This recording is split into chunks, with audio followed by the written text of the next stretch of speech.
Welcome to the Nausea River podcast. I'm Theo Morgan, and here tonight I have a special guest. How about you introduce yourself? I'm Mike. Some of you might know me as Theo's boyfriend. But what else? What else is notable about you? Well, I haven't played out in a band in a while, but if you were around the scene back in the day, you might know me from a band called Din.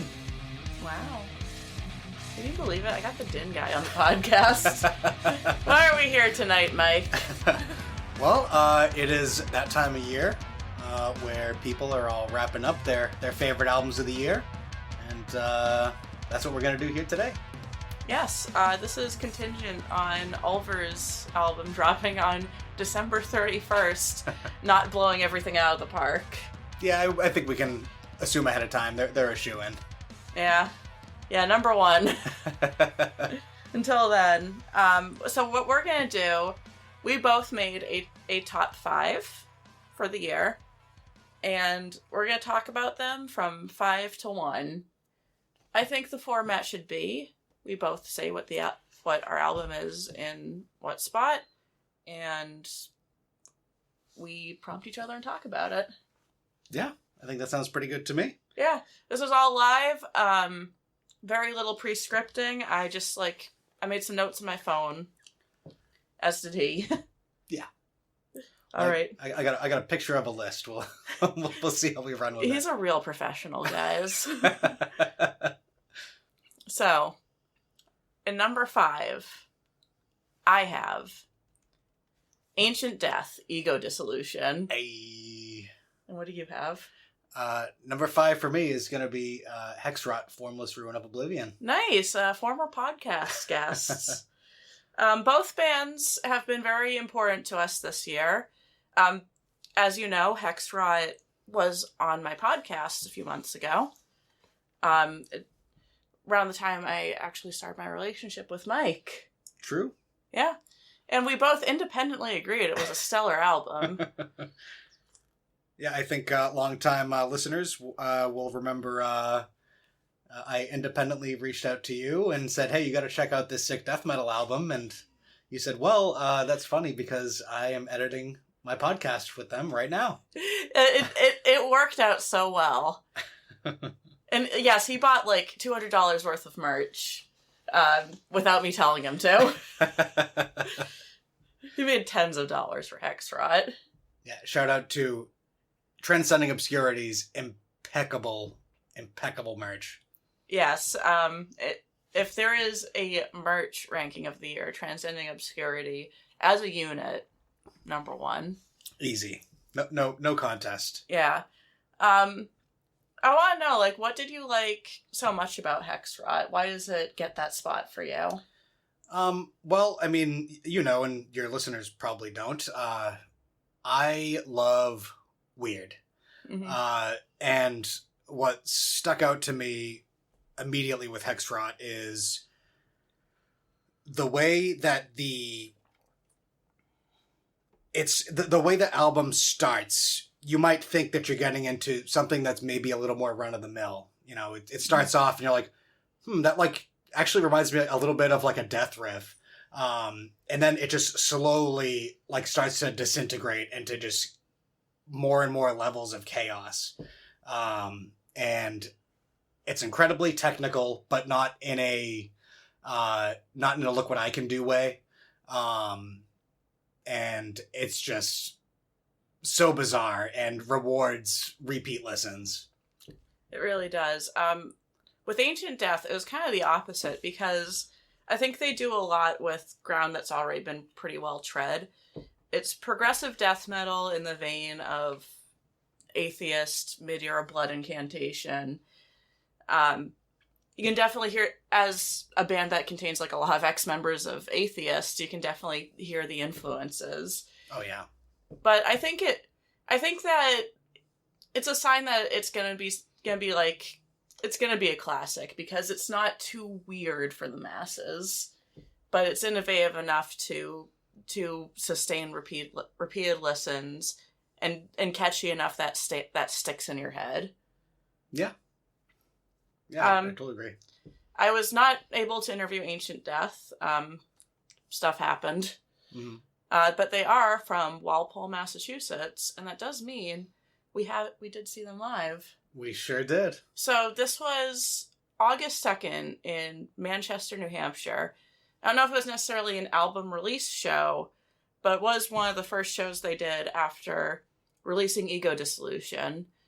And that is where I met Mike in person for the first time. Yes, it is. Yeah. I think both of us were probably on the verge of not going at some point due to the distance. Yeah, and shout out to our homie Anthony for asking for a ride and getting my ass out of the house that day. Shout out to Greyhound buses. Yes. Yeah, it would. We're gonna miss Jewel when it eventually closes. Yeah, absolutely. I do hope it's a little like the Middle East, where they keep threatening it, but it doesn't really happen. Yeah, I would take that. Yeah. They're also, I will say, Ancient Death is also a very good live band. To be fair, Jerry and Ray do have a lot of onstage experience. Mm-hmm. And I'm also very happy to see them on, like, mainstream metal publication lists. Decibel put them at number 4. Yeah. I think that's the highest I've seen a Massachusetts band on their list. Yeah. Maybe ever. I'm not sure. Was there anything you really liked about Ancient Death's album? Yeah, and maybe we'll get into it. We can be brief. In a little bit. For me, I like the point you made about how, they're, exploring a space and, ground that has been tread. But they have a very unique approach. One of my favorite parts of it actually was the vocals from the bassist. I thought worked really, really well, especially like during the more calm parts of the album. And just as a guitar player, I don't know how you could not appreciate like the incredible riffs that they write. Super memorable, super heavy. And the production of the album is just, chef's kiss. Yeah. Great stuff. And as for Hexrot, they didn't make my top 5. I'm sorry. I'm sorry, because I know those guys listen to this show. Yeah. I really liked the album. At this point you're gonna hear it in another interview, but I said that it's literally you took 2 mathcore and screamo guys and told them to write a Gorguts album. yeah, and that tracks. And like I think that's a really interesting way to approach death metal. Yeah. Like it keeps it a little less incestuous. Yeah. Yeah, absolutely. Yeah, and as one entry in this list will spoil, I do have a soft spot for some mathcore. I think it's also very. I should definitely note that Will and Evan from Hexrot are wonderful guys. You should feel good about supporting them. Yeah, and they have a decent live show, especially considering it's just 2 of them. Yeah, that makes it all the more crazy. I'm looking forward to seeing what that's like in a short couple months. Yeah, February 8th. We've mentioned, at this point, you will have heard it already. It's the show that Gloomlurker is playing at O'Brien's on February 8th. Hexrot is the other podcast alumnus on the bill. And I'm excited for Mike to finally see them live. Yeah. And it'll be good to see Gloomlurker again. Obviously. Oh, yeah, of course. Yeah. And North Star the Wanderer. Yeah. All right. Number 4. My number 4 is Weeping Sores, The Convalescent's Agonies. Yep. And yours? My number 4 is, my first attempt at saying the name of this band, but Krixkor, The Womb of the World. That was really good. Yeah. There were a lot of cuts that had to be made, let's just say that. Yeah, this was a painful list to make. I think there is a bit of a through line that connects these, as they're both death metal-ish projects that involve a pretty heavy symphonic element. Yeah. In the case of Weeping Sores, it is having a violinist throughout the album. And in Crixquar's case, it's having what you said was like real orchestration. Yeah, I mean, it sounds like it to me. I know they have in the past. I didn't read that much about the production of the album, but certainly a very, very unique take on symphonic elements within death metal. Like, this isn't your, this isn't like your, a Dimmu style symphonic orchestration stuff. Yeah, if you hate Septic Flesh and Flesh God Apocalypse, still give them a chance, please. Yes. Same with Weeping Sores. It isn't quite like My Dying Bride. It's more heavy than that. Weeping Sores is a project that is half of the death metal band Piron. It's their drummer Steven and their vocalist Doug. Mm-hmm. I went into the project knowing that was them. I wouldn't have guessed it if I didn't. Yeah. Same. Unlike Piron, I'd say it's a lot simpler. It's very, very heavy and beautiful. I wouldn't say Crixquar's beautiful. It's very unsettling. Yeah. Yeah, like that Weeping Sores album, like, it's like very, very thick, it feels like to me. The Crixquar stuff, like, the orchestration, it makes me think of, like, contemporary classical stuff, or, like, even to an extent, like the composer Penderecki. Okay. Like he was on like the Shining soundtrack, like super, super unsettling, very dissonant, very dissonant. Yeah. Which I think really separates them from a lot of the bands that, just have the elements of a symphony, right? Like having like full string arrangements and stuff. Like they're just, when I found that album, it was one of those ones where like I immediately listened to it again. Mm-hmm. And, I just discovered it like, a couple weeks ago, and I've listened to it like probably like 6 or 7 times all the way through. Yeah, I think it takes a lot for an album that's released late in the year to really hit. Yeah. Yeah. I do have one of those, but like most of the stuff on my list, like released in the spring. So I had a lot of time to sit with it. Mm. And I definitely sat with Hexrot longer than you, because they gave me an advance copy. True. Just looking at my notes, it really just, like, one of the, like, a core of my points is just I love Doug Moore. Doug Moore has done a lot of good stuff this year. I do want to take a moment to shout out his other 2 projects that released music this year. Glorious Depravity and Amulamari. Yes. Yeah, Amulamari, they could have made the top 5 if it was a full release. I only did full releases for my list. Mm-hmm. But they released a stellar EP. Yep. Also, many, many listens from me. Yes. On that one. From us. Yeah. Yeah, it's one that Doug was more of a session musician for, but it's very gross death metal. It is. Glorious Depravity is also gross, but I would say like it was less memorable than Amulamari. Yeah, it's just more through like a traditional lens, mm-hmm. Where Amulamari like has that like weirdness and like psychedelia elements that I just eat that shit right up. Yeah, it's like psychedelic, but also really filthy. Yes. Because sometimes I do think bands will use the psych label to get away with not being as crushing. Yeah. Yeah. That's or not fair. Being as traditionally metal. And like, I'm not saying that as a bad thing. Like, mm-hmm. especially with something like Stoner Doom, like I want more psychedelic elements, even if it takes away from from like the fuzz and the riffs and stuff. Yeah, totally. Any final thoughts on Quick Score?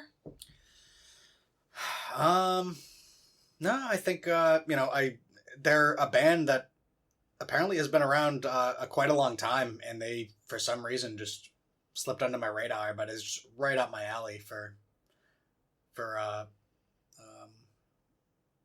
stuff that's to my taste, like the weirdo stuff with like dissonant death metal with other kinds of instrumentation. Yeah, exactly. Yeah. Again, this comes with my seal of approval. Number 3, mine is Callous Dowboys with I Don't Want to See You in Heaven. Ah, okay. And yours? So, my number 3, is there an echo in here? It's going to be Ancient Death, Ego Dissolution. So I want to hear your additional thoughts on Ancient Death first, if you have any. So, we did cover quite a bit of ground on it, but I think that besides it obviously being, personally important for us together, something that really like notched it up the list was how incredibly well the sound and the performances translated live. Because just the riffs are pretty technical, and they just it sounded like the album, like in the club, and seeing that live come to life, just I'm like, okay, it wasn't just like studio magic and like recording a riff, get the best take, stop, do the next one, stitch them together. Like, they were able to seamlessly do this stuff live. And especially I noticed, in the club that night was like the clean guitar parts. They just sounded so crisp and so good. So yeah, they just, they might have been sitting around like 5 on this list, but just like when I considered all those aspects together mixed with the live, I'm like, okay, they need to be higher up. Yeah. How much do you think, personal meta matters can elevate an album? Because I've definitely elevated albums on those metrics before. Yeah, music meets you where you are in life. So, like when I do lists like this, typically it's just for like one social media post on like my Facebook or something. But it's like, I don't expect to approach a list like this in like a detached, objective way, because, to me, like, music is personal, and it's like, yeah, of course my list is biased by, my experiences that year, and like, I wonder if, that night at Ancient Death, if that hadn't happened, if they would have been a little bit lower, or like not even part of my top 5, but. Yeah. I think they could have been part of my top 10, but probably not top 5. Yeah. And I think it's good to have an album that I can associate with like a really positive time in my life. Because like 2024 is just full of albums that guide me through heartbreak. Yeah. And various emotions I had about it. Because my number 1 for true veterans of the podcast, you already know, it was Vita Blue by Mamalik. And like it's a really abstract look at loss and grief. And I experienced like 2 kind of big ones that year that were from very different sources. And it's like, I need someone bitching about their favorite sports team being sold. Like, sports is actually a really good metaphor. Yeah. As for my pick with the Callous Dowboys, it's actually, it's kind of an opposite one from Ancient Death. The Callous Dowboys are a mathcore, metalcore, new metal band from, I think, Atlanta, Georgia. I was introduced to them through a guy I dated and had a rather rough falling out with. And that was the one thing that stuck with me. I guess his tastes weren't so bad. I think I tend to ignore a lot of metalcore Mathcore is a little different. There are a few bands in the space that I like.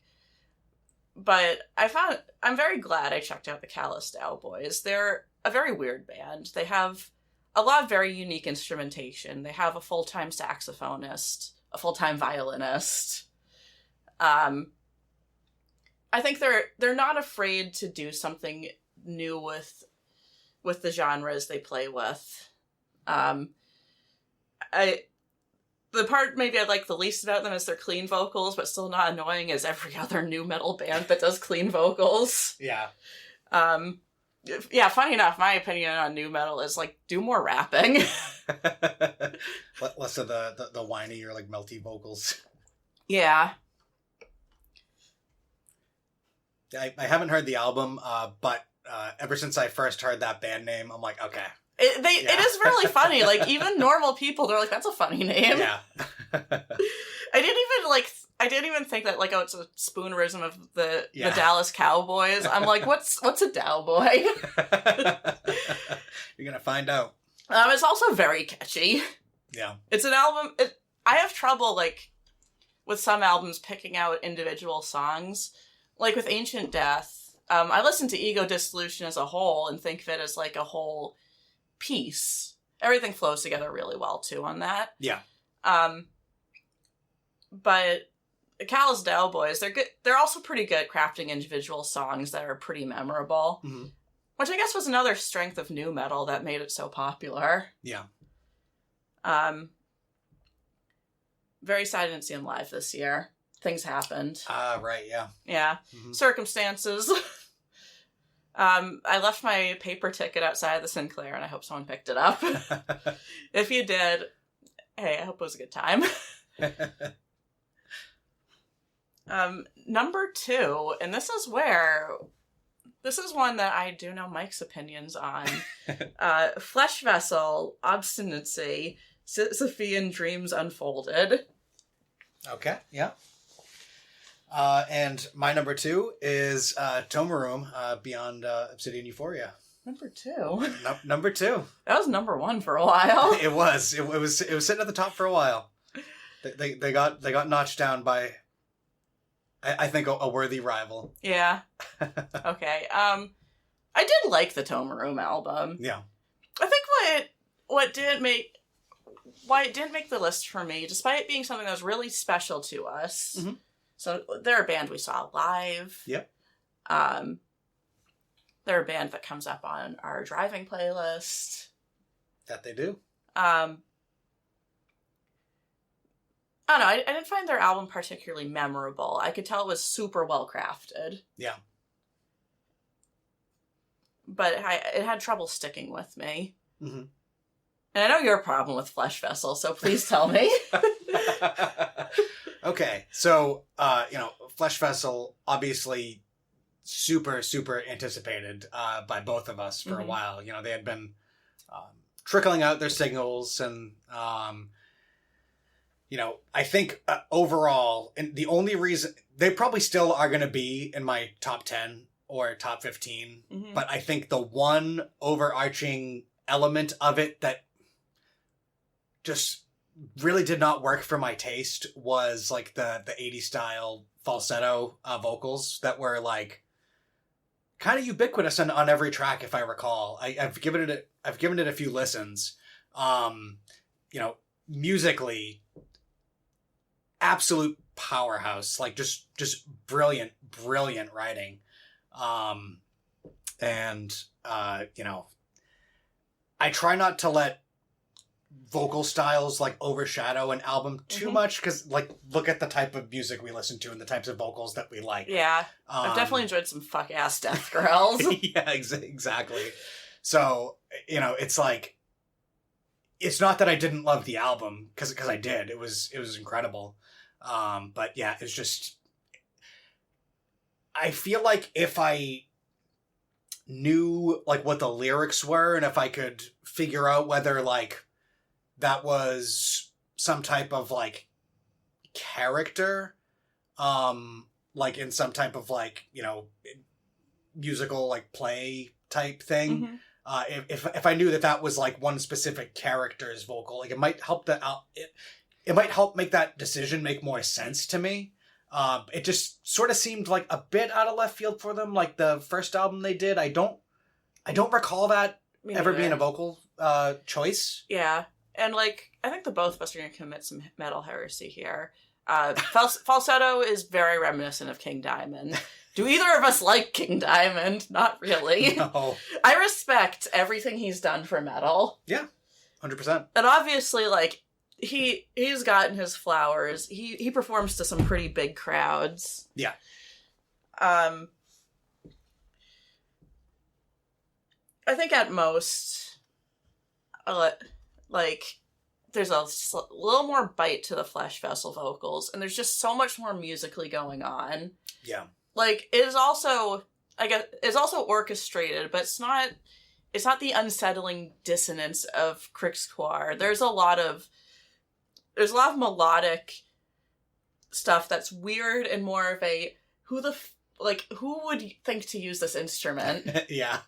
This is the only band on my top 5 that actually includes a podcast alumnus, Dan Salent, not doing bass, but bassoon on track 2. And it is actually like it's one of the best parts of the track. Yeah. Yeah. It's beautiful. I don't think I've ever heard an isolated bassoon in metal. I can't think of any examples either. Yeah, No. I can only think of bands that employed a whole orchestra that may have included a bassoon that was just drowned out by everything. Right. Like Nightwish or Epica. Mm-hmm. But no, they had Dan in his home studio. He also did live bass for them, so it's not the most unprecedented musical guest spot. Yeah, that was also super unfortunate thing to miss. I heard about that, because I follow Trollheart on TikTok, and I had for a while, because I just love seeing her piano stuff and music theory explanations. And then all of a sudden I saw an announcement for Flesh Vessel playing was it Prague Storm? Is that the one in Montreal? Whatever it was. Yeah. I had friends do that. Yeah. And I was trying to scramble to make it happen because I heard about it that same week, but super bummer to miss their first live show. Yeah, it was the same week as Summer Gloom. Ah, yeah. Yeah, and I mean, that's also when we went on our first real date. Mm-hmm. Not to Summer Gloom, it was lunch beforehand. Yeah. But if you didn't go to Prague Storm, it would be over. I'd be doing this alone. I'd probably expand it to my top 10. Yeah, that's fair. Or I'd beg and plead one of my friends to do a guest spot. Yeah. But there wouldn't be the same chemistry. Yeah. There'd probably be some people asking why. I'd pay someone to do this so I could look a little more connected.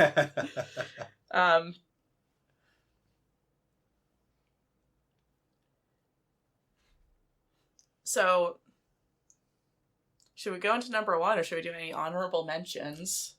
Oh, well, maybe I should talk a little bit about Tome Room, because I don't think I did. Oh, yeah, I'm so sorry. I think we were anticipating our beef on Flesh Vessel. I don't have too many thoughts in Tome Room, so I do want to hear yours. So they were just one of those bands that hit me this year, purely algo driven, and it was okay, yeah, I think the algo knows my taste. Because just their blend of elements just works so well for me. And even though a lot of the sound is they have a lot of more consonant and beautiful elements, especially with a lot of the vocal harmonies, the clean singing and stuff. But they have just enough weirdo stuff and just enough badass harsh riffing. Just the perfect balance for me. And then I again seeing them play the stuff live at O'Brien's of all places. Yeah, this beautiful technical but beautiful blackened death metal. Yeah. In a gross fucking bar. Yeah. Exactly. I wish they had stickers. I'd put one on the pillar. Yeah. Yeah, before the place gets bulldozed. Hopefully they'll print them out, and then the new O'Briens, we can slap them up there. Yeah, the whole O'Brien's restickering is going to go really well. Yeah. Important work. Yeah. No, it was definitely a very beautiful album. Mm. I think it's like, I'd almost say it's like Atma Black if I tailored it to my tastes a bit, because it has that death metal. Yes. It has that crunch. Absolutely. It has a great texture. Maybe it just needed to sit with me for longer. Because I was like listening before the show, because I'm like, okay, Mike says it's really good. Yeah. Yeah. And they were an excellent live band. Yeah. 100%. It's like, as technical players as they are, it was still like an energetic performance. It wasn't just guys staring at their 7-string, headless guitars and wanking away. Like, they were banging heads, and the energy was awesome. Yeah, because like tech death live can be kind of... Yeah. It's definitely kind of boring to photograph. Yeah. Like Ulcerate live, I got like almost no photos. Yeah. Yeah.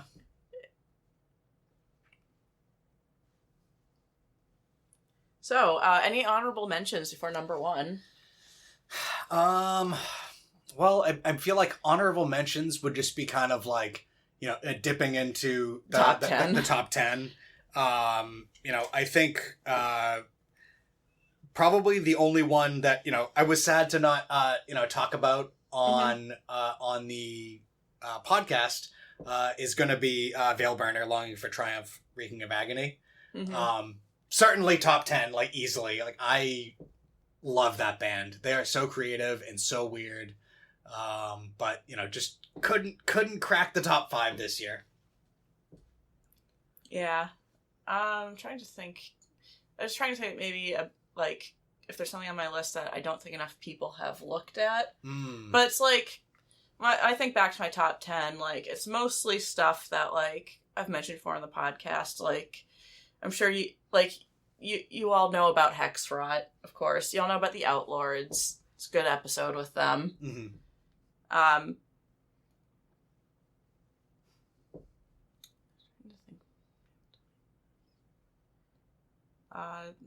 The Mares of Thrace album, The Lost, was really good. I thought it was going to be top 5, but that was like one of the cuts that hurt me a lot. Yeah. Good like post metal with a lot of black metal and hardcore influence. Like, the hardcore really works. It keeps it simple, but really like angry and passionate. Okay. Yeah. So I missed them at RPM. An RPM band. Cool. Yeah. So number 1. Should we do a drum roll? Drum roll time. Missa, The Spin. Hey, wow, cool. Yeah. And yours? I think that's a good pick. Mine is going to be Ethereal Wound, Defile Demise. Oh, that was another one that was tough to cut. Yeah. Because it is something that means a lot to us. So, explain Ethereal Wound to everyone for the class. Okay, so Ethereal Wound, similarly like weirdo, dissonant, blackened death. Mm-hmm. And I think it's the band overall, not just the album, but I think had a couple EPs as well, are focused on the Berserk manga, which, I had no familiarity with. it was one of my like cavernous death metal Facebook groups saw this recommended, and I just kept listening to it over and over and over again. And I was like, this is like so perfectly to my taste. Especially like the final track of it. There's this, kind of towards the end of the last track, there's just this like super kind of sorrowful, arpeggiated chord thing happening. And there was times I would just put that album and I would just go right to that spot and just listen to it on repeat. And then, obviously the, other special element of that for us. And I'm like, okay, if these dudes write music this good and to this manga, I'm like, maybe we try reading it. Yeah, because the music of Ethereal Wound, it's fucking evil. Yeah. Like, Yeah. we listen to a lot of death metal. Yes. And a lot of black metal. It's blackened death metal. Yeah. We listen to a lot of that. It's like some of the most cavernous, evil, unsettling blackened death I've heard in a while. Yeah. And you wonder what could influence that, because, like, you know, there are bands who will talk about Satanism, gore, real life atrocities, and they don't sound like that. No. And then there's this fucking weebs band. Its only lyrical themes on the Metal Archives are Berserk manga. Yeah. They are just a Berserk themed metal band. Yeah. I think, you know, kind of similar to my point earlier about, like, Ancient Death and to Tomerum to a certain extent, how, like, the live experience of it really pulled it together. I think as we've read the manga and gotten to certain arcs that are, you know, specifically referenced in these songs that they point to in their Bandcamp, like, it feels like they're really, really capturing the essence, like, of that series, where, like, there's certain, like, calm, peaceful passages that are, like, for lack of a better word, like, ethereal sounding. And then, like, the chaotic parts, like, where they're, you know, messing with, like, chromaticism and just playing filthy riffs. It seems like, you know, like, Guts just going crazy with the sword, like, you know, chopping up demons and stuff. And I'm like, these dudes, like, love this manga. And I'm like, they are really capturing sonically, I feel like, what's in the images of the books. Yeah, and I think it's really nice as a series that captured the attention of both of us. Yeah. Because I think there's plenty of stuff that either of us like that the other one, it would be like, whatever. Yeah. Like, I'm not real, like, Mike is a big fantasy guy. I am definitely not. And even for stuff like I do read, like Clive Barker, I don't know if Mike would be into it. I don't know if gay horror is his thing. Well, you don't know until you try. You don't know until you try. But Berserk, like, it has the fantasy element, but it's a very dark series. If anyone's not familiar with Berserk, there's a lot of rape. Yeah. There's a lot of violence.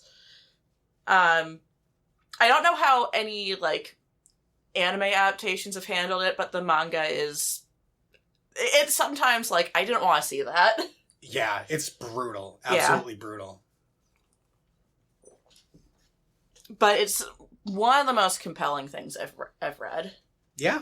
Yeah, I, like, you know, started by buying the first 3 volumes, like, individually. Yeah, like the paperback manga you see at the library. Yeah, it's like, you know, give it a try. Like, we'll see if this is, like, a format. Because it's also, like, the first, like, real, like, manga that I've read. So it's like, you know, give it a try. And then once I had those 3, and then I got to the end of the 3rd, I'm like, yeah, you need to... I was like, wait till you get to the end of the 3rd one. And then started getting the omnibus, like, leather-bound ones. Yeah, we have 10 omnibuses. It's like 3 volumes per book. They're heavy. Yeah. Certifiable door stoppers. Yeah. It's very quick to get through manga, though. Yeah, true. I found that it's true for a lot of graphic novels. Maybe a little less for manga, because you still have to get used to the right to left format. Oh, right. Yeah. I do, like, I still catch myself not reading it in the right direction. Yeah. And I don't have too much manga experience. I read some of Tokyo Ghoul. Oh, okay. I've heard of that one. It's fine. And it's no Berserk, I'm sure. It's no Berserk. I think I like the art of Berserk better. Yeah. Like, what I like about the omnibuses is that the artwork is so much sharper. It is, yeah. Because, like, a lot of it got muddied in the paperback, because there's some scenes with, like, lots of shading. It's not just, like, the comic book stippling and stuff. Yeah. Yeah, exactly. And, like, when you can see those in full resolution, they're beautiful. Yeah. I mean, to be fair, like, I bet, like, longtime fans of Berserk were reading this in fucking magazines. Yeah, true. Yeah, so my pick, The Spin... Yeah. Very different from Ethereal Wound. Yeah. Mesa is a melodic doom metal band out of Italy. Female fronted. My weird past with metal is that I started by seeking out female fronted bands. The holy trinity of, like, Nightwish, After Forever, Epica. I wasn't really into Within Temptation. Yeah. Evanescence is one of my guilty pleasure bands. I'm not even guilty. Yeah, you I know love what you love. I know good music when I hear it. Yeah. So it was an odd, like, for an album that is new and from a band that hasn't been around for terribly long. I think Mesa have been around since sometime in the 2010s. Oh, okay.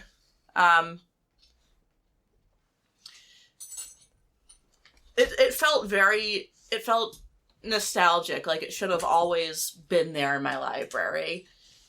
Their front woman has a lot of swagger. She has her presence on the album is, like, she has a lot of confidence when she sings, a wonderful range, but also enough bite to her voice. She's not, like, this isn't anything, like, operatic or anything. It's true, like, crunchy doom metal with a decent amount of like rock and interesting influences. I feel like the instrumentation feels really fresh. It also reminds me a lot of The Gathering. Oh, okay. Yeah. So The Gathering was one of those bands that, like, another female fronted rock / metal band, blew my mind when I first heard them. And Annika, their, I guess, current now vocalist, because they reformed. Oh, okay. I didn't even hear that. Wow. So, yeah. So, like, yeah, The Gathering's been through, they've been through a few vocalists, but the major ones were Annika. Yeah. As you've heard on Devin Townsend's various records. And Celia, who was originally from the Norwegian band Octavia Sparati. Okay. Their best stuff was with Annika, but I loved Octavia Sparati. I liked the stuff they did with Celia. It was definitely not metal. That was very, like, shoegazy. It was like shoegaze meets trip hop. Oh, that sounds cool. Yeah, honestly, it was. So back to Mesa. There's so much re-listen potential with The Spin. It's catchy, and there's a lot of riffage going on that I think rewards the re-listens. You don't realize how cool a certain passage is until you hear it 5 times. Mm-hmm. I think they're able to do long songs without them feeling too dragged out. There are like 2 songs there that go 8 minutes. Yeah. And one album that I have a very controversial opinion on is Master of Puppets. Okay. I do not like Master of Puppets. Okay. I think most songs on them should have been half the length. Okay, I think that's fair. Yeah. Except for Orion. Yeah, yeah. Orion can be 8 minutes. That's a shoo-in, yeah. Yeah, but, like, I did not need 8 minutes of Sanitarium. I did not need 8 minutes of Battery. Battery could have been a 3-minute song. Yeah.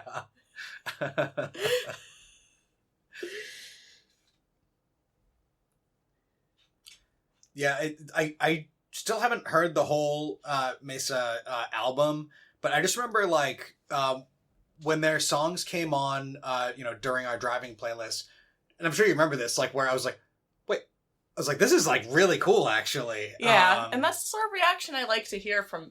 Yeah. I like to hear. I mean, I don't base my lists off what other people think. Yeah. If I did, I probably wouldn't have Mama Leak as number 1 last year. That's a band that's hard to get people into. There's a lot conventional about Mesa. it makes me, like, there are a lot of bands on Nuclear Blast back in the day, and probably still now, that we're using a lot of pop song structure, lots of verse, chorus, bridge. Mm-hmm. And I've never, like, listened to an interview from Mesa or, like, heard much of their perspective on it, but I do feel like they are using that format really well. Yeah. I think there's a way you can be conventional and still be really captivating. Yeah. Yeah, I totally agree with that. They seem to do it quite well. Yeah. And they've been getting a lot of good press this year. I'm not going to say it's an underrated album. Yeah. Ethereal Wound is underrated. No one's... Yeah. Like, So I'm following the Metal Archive's top 10 albums poll. Oh, okay. Yeah. I submitted mine. Had to remove the stuff that wasn't on the archives, like Callous Cowboys, and, well, not in the top 5, Black Country New Road. Oh, okay. But, like, you know, everyone has Mesa on their list. Like, it's like, one of the mods was arguing with someone who was like, I didn't like this much. Oh, wow. Okay. Yeah. I put in my 2 cents about it, and then just said, you know, it's good to disagree with people. That's something I really like. Yeah. I think it's healthy. I agree. Yeah. No one put Ethereal Wound on their list besides me. It's like, I think it's my number 9 or 10. Yeah. It's That's respectable. Yeah. It's a very important album to us. Yeah, it is. Because it didn't just come up on the driving playlist. It's influenced the course of our free time. It has. It's influenced your wallet. I would have just pirated it. I would have gotten the PDFs.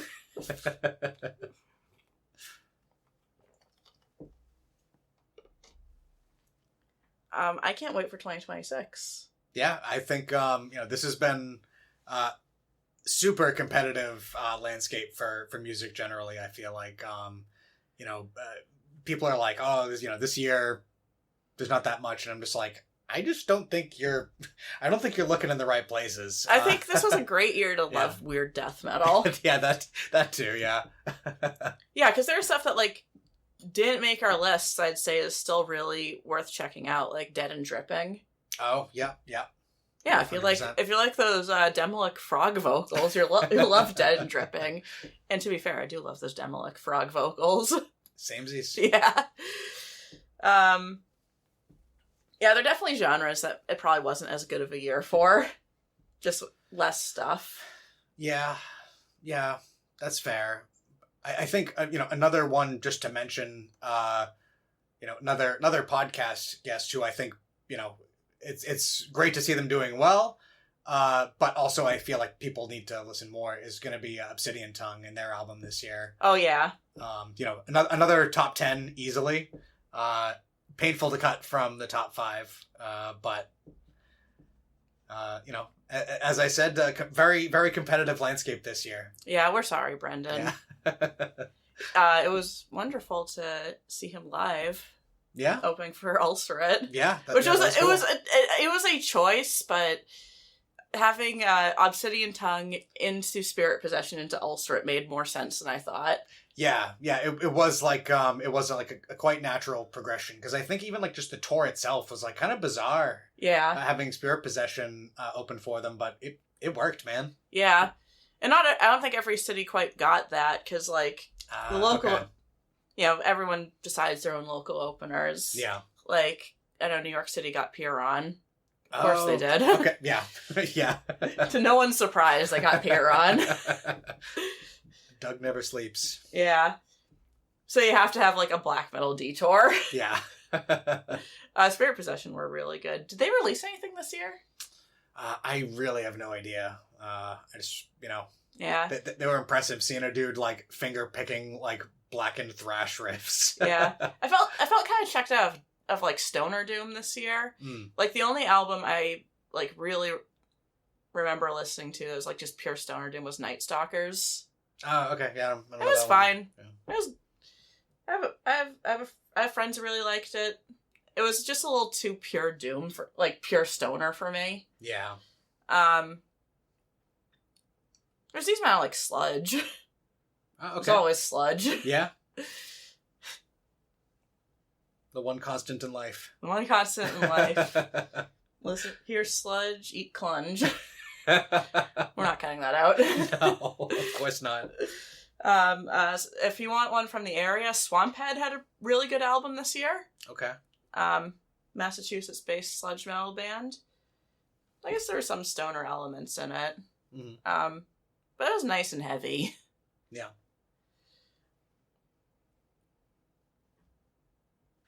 You know what else is heavy? Our love. It is. It's heavy and it's thick with three C's. Yeah. Best part of this year was meeting Mike. Yeah, easy. 100%. Yeah. Everything was better with you. Oh, babe. It was. Every single thing. I think music was better with you. Yeah. I feel like I would have had a different list without you. Oh, yeah. Easy. Easy. Yeah. And we've already got a lot to look forward to musically next year as well. Exactly. I'm not 100% sure, but, I mean, A Forest of Stars have said they're done with theirs and maybe hinted at it. But I don't know if it's... Yeah. No it's not been announced. It hasn't been announced for next year. So I don't know if it's going to be another. You know Prophecy hasn't said anything either. Oh, damn. You know what? 8 Foot Man Child confirmed theirs in this podcast. Okay. So I'm allowed to repeat it. Yep. Yep. Gozu, I'm really excited for their new album. That's a good, that's a good doom metal band. Yeah. From Massachusetts. Yeah. And half from Massachusetts now, but Elder. They had an EP this year. Yeah. I didn't check it out, so I'm very bad at this podcasting thing. There's a lot to get through. Yeah. I just did them live on my birthday. Mm-hmm. Oh, nice. It was wonderful. I'm very excited for what they're going to put out next. I really like their blend of prog and doom. Mm. It's very fresh. Yeah. And did you ever see them live back when they were starting out? I feel like you mentioned it once. I don't think so. I think it was just a name you couldn't not hear when they entered the scene. Yeah, exactly. Because I was more in the black metal and death metal specific stuff, so. I didn't know if you were booked on a very weird mixed bill show of any kind. I don't think so. No. Yeah, I'm excited for Forest of Stars too. I've mentioned it in a different year-end episode. I've been looking forward to this new Forest of Stars album for over a year. Release the cut. Well, I mean, it's going to be good because, they had mentioned that they had written an entire other album that they just yeeted, and they were like, nope. Yeah, that's why it's been 7 years since. Yeah. Grave Mounds, Grave Mistakes. Yeah. Gonna be 8. Yeah. So I really hope it's... Yeah, it better be good.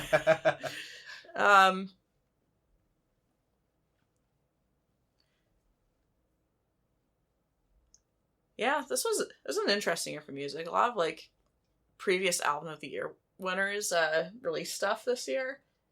At least for me, Imperial Triumphant did. Death Heaven did. Yep. Blindfolded and Led to the Woods did. Clipping did. Oh, Clipping. Okay. Yeah. Yeah, and I was prepared for someone to be a repeat winner. Yeah. And I'll be honest, all those albums are good. Especially the Blindfolded and Led to the Woods album. I love those guys. Mm-hmm. I love how they make weird death metal that can still have breakdowns. Yeah. So you can't quite forget they were once deathcore kids. Yeah, you can definitely hear that in their stuff. Yeah. Sure. We can forgive some sins. It was nice to have a new winner. Yeah. Yeah. There aren't too many of those who I know have confirmed stuff for next year. The only one is the indie band Dry Cleaning. I don't know that one. They're indie rock, post-punk kind of stuff. My dad and I love them, and they're actually Tied with Blindfold and Led to the Woods for my 2021 album of the year. Oh, okay. Quite a contrast. Yeah. My dad's excited for that. Yeah. You've heard from my dad many months ago. Yeah. I'd love to have him on. He does a top 25 songs every year. Oh, cool. Yeah. So you can tell why I got into music podcasting. Yeah. There's so much more. I really hope to have you on again, honey. It was an honor and a privilege to be here, my love. Thank you for being mine. Thank you for being mine. And to all those listening, I hope you find a love like ours. They're waiting at someone's album release show. They are. Go to the show. Don't stay home.